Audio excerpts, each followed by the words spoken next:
মাসখানেকের কথা মনে পড়ল। একদিন ওই পাশের বাড়ির ঘরটায় কমলা চিৎকার করে উঠল, হরে শোভা রে, তুই কোথায় গেলি রে? আমায় এমনি করে ফাঁকি দিলি কেন রে?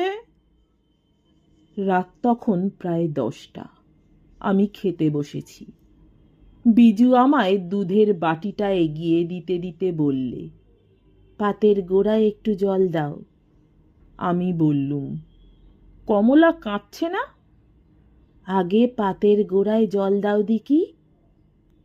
সত্যি কমলা কাঁদছে, সারা মাতৃহৃদয় মথিত করে কন্যার বিচ্ছেদ বেদনায়। 2 মাস আগে শোভা এসেছিল মর্তলোকে, আর আজ চলে গেল মায়া মমতার পাশ ছিন্ন করে। হয়ে পর্যন্ত মেয়েটা রোগে রোগে ভুগেছে। সর্বাঙ্গে তার ঘা, বড় বড় দাগা দাগা। পুঁজের গন্ধে কাছে যাওয়া যায় না। কিন্তু কমলা সমস্ত ঘৃণা তুচ্ছ করে শোভার সেবা করেছে দুহাতে।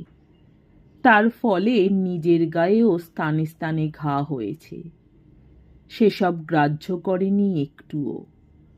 সারা হৃদয়ে নিয়োজিত করেছে তার প্রাণ সদৃশ শোভাকে আরোগ্য করবার প্রচেষ্টায়। বড় বড় ডাক্তার কবিরাজ দেখানো হলো, রোজা এসে ফোড়া কাটল, অসংখ্য দেবতার কাছে মানত করা হলো। চেষ্টার কোনো ত্রুটি রইল না। কিন্তু সমস্ত চেষ্টা ব্যর্থ প্রতিপন্ন করে রাত 10টায় শোভা মহানিদ্রায় আক্রান্ত হল। মা বুকের ওপর লুটিয়ে পড়ে শতবার নাড়াচাড়া করে তাকে সজাগ করবার চেষ্টা করলে। বিনিয়ে বিনিয়ে তার প্রস্থানের জন্যে অনুশোচনা করলে সারা রাত্রি প্রায়। সে ঘটনার মাসখানেক পর কমলা নাকি সানিকে দেখে একদিন কেঁদে ফেলে।